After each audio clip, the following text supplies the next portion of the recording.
In communities across the province, voters had their say on Monday as to who would lead their municipal governments. Our Ontario Hub's journalists were watching the races and join us now on notable results from their regions. They are in Thunder Bay, Ontario, Charnel Anderson, who covers the northwest of the province; in Hamilton, Ontario, Justin Chandler, who covers the Hamilton-Niagara region; and here in our studio, Kat Eschner, our affordability journalist based out of the GTA. Welcome to everyone. Hi, Dan. Thank you. All right, Justin, I'm going to come to you. Hamilton had a lot of change this election. Of course, a new mayor at the helm, but I'm hoping you can give us a bit of a recap on that municipality. Absolutely. So it was a barn burner of a mayoral race. Results were very close throughout the night. It ended up being that former MPP and NDP leader in Ontario, Andrea Horwath, beat out the former president and CEO of the Chamber of Commerce, Keenan Loomis, by fewer than 2,000 votes. So it was a really close race. And it really seemed to generate a lot of energy in the city among people who were following and getting out to vote. As well, we had 6 incumbents on council not running for our 15-seat council, and 3 incumbents were unseated. So there's 9 new councillors now in the city. So with a new mayor and 9 new councillors, that is really a significant amount of change. And it looks like there's going to be a lot of new, fresh faces and new ideas on city council. All right, let's move to Niagara region. A lot of municipalities at play there. 4 new mayors were voted in. How does that change or not change things in the region there? Well, I think it'll depend on how all the policies and the councils shake out as well. But we've got a new mayor in St. Catharines, where the incumbent mayor did not run, and incumbent mayors were beat by pretty wide margins in Niagara-on-the-Lake and in West Lincoln. We also had a very close race. Wainfleet was decided by 12 votes, and a new mayor was elected. All right, Kat, I'm going to come to you. Premier Ford has given both Toronto and Ottawa, of course, the mayors there strong powers. I want to talk in terms of the lens of affordability, specifically in Toronto. John Tory, elected for his 3rd term. What does that mean for the city? For sure. Well, I think the first thing to think about when you're thinking about the strong mayor powers, the headline is to be determined. These powers haven't even come into full force yet, and they won't until November. For John Tory, he's already started to discuss what he's going to do with his strong mayor powers. He had a press conference on Wednesday where he was talking about rearranging some of the civil service, so the municipal civil service, which is something he can do under these powers, to create a new housing department that will help deal with Toronto's flourishing housing crisis. I think that when we're thinking about John Tory and housing, one of the things that I really want to emphasize is that building more supply, which is what the province has said that they want Toronto and they want other municipalities to do in the next, until 2030, so in the next few years, is only part of the picture. You know, we've talked about this before, I think, but, you know, housing affordability, so it really doesn't matter how many homes you have if nobody can afford them. The other thing about housing with John Tory and about affordability generally is I think, like, to solve some of these problems, to work on some of these problems is going to require a real high degree of diplomacy, especially with the new, more left-leaning council, who Tory hasn't traditionally had these sort of alliances with. And it's also going to require a high degree of vision. I'm not sure that we can say that John Tory has shown these things yet as mayor. And, you know, maybe in his 3rd term with these new powers, this is something he's going to be displaying. So that's part of it. The other part is it's worth noting that, you know, he might be a strong mayor. He is still going to have to answer to council. You know, council is still part of the equation for Tory. And as he starts to deal with some of these sort of headline affordability issues like housing, he's going to have to think a lot about how to work with them. All right, let's travel east on the 401. Let's go to Ottawa. Different story there, a new face. Mark Sutcliffe replaces Jim Watson there. What do we, when we talk about affordability in that city, what do we need to see?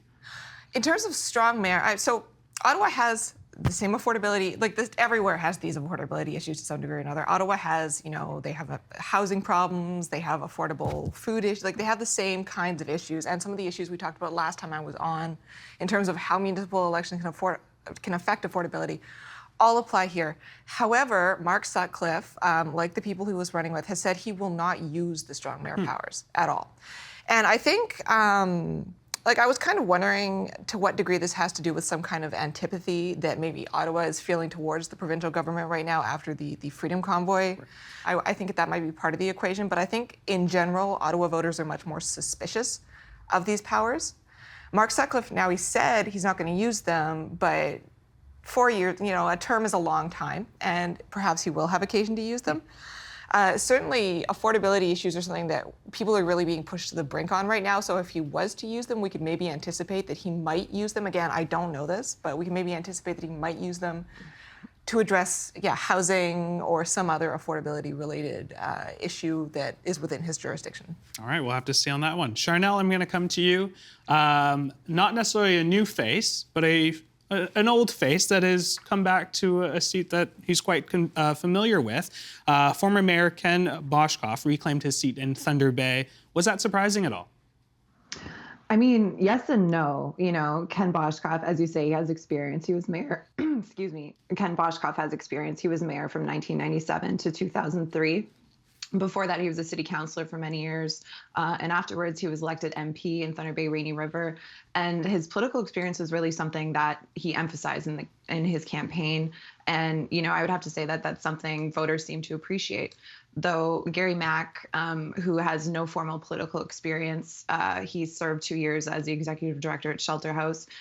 He ran his first campaign this election, and he ended up roughly 1,400 votes behind Ken Boshkoff. So Gary Mack really got a lot of support despite a lack of experience. But, you know, Ken Boshkoff knows the ropes. Even though it's been 20 years since he was mayor, he has a sense of how the system works, and that seems to really have tipped the scale in his favor. All right, I'm going to stick with you, Charnel. You also spoke to a former councillor, Rebecca Johnson, about her thoughts overall on the election. What were her impressions? So Rebecca Johnson was a city councilor for almost 20 years, and she decided not to run again in this election. But, you know, she was out in the community talking to people.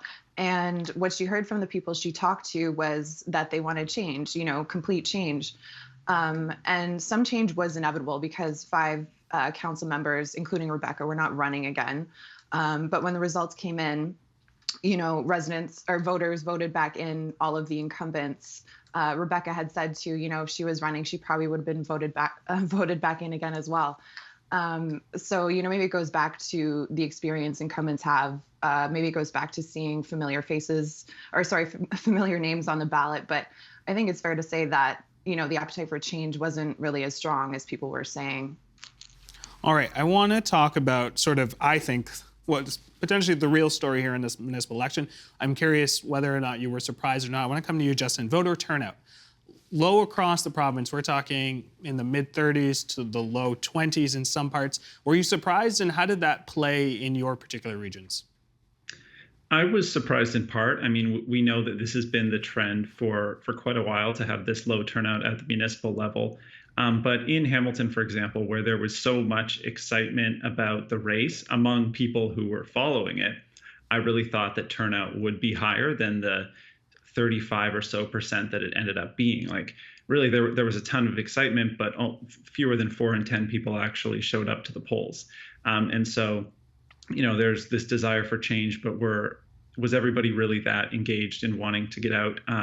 I don't know. It's a lot harder to say. In Niagara, the highest turnout was at 47.79%, and that was in Niagara-on-the-Lake, where a new mayor was elected. But we also saw some very low turnout in the 20s even. And I mean, I thought Thorold was an interesting case. I'd talked to the clerk there about their first outing with online voting. People had many days ahead of the election to vote online, which seemed like that would be something that would be accessible. Maybe a lot of people would take advantage of.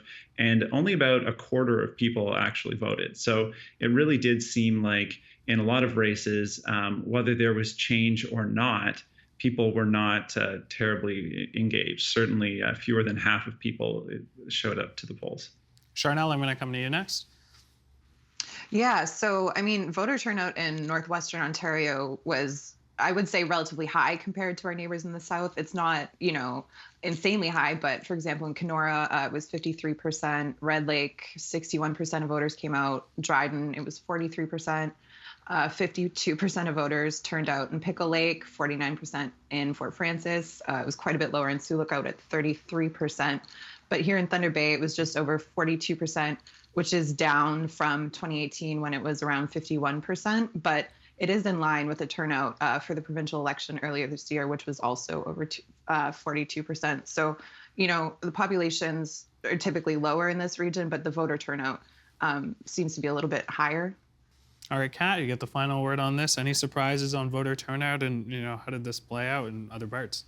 Well, I don't think there are any surprises on voter turnout. Unfortunately, voter turnout for municipal elections tends to be the lowest, which is a really long trend. I can't fully account for that. What I can tell you is that the issues at the municipal level are super important, and they're super important to people's everyday lives. The last time I was on, we discussed how much municipalities can actually affect. So even if people who were watching this didn't make it to the polls, I would encourage them to participate politically in other ways for the next 4 years, and then go next time. All right, we're going to leave it there. Kat, Justin, Charnel, thank you so much for joining me on the program. Thank you. Thanks. Take care.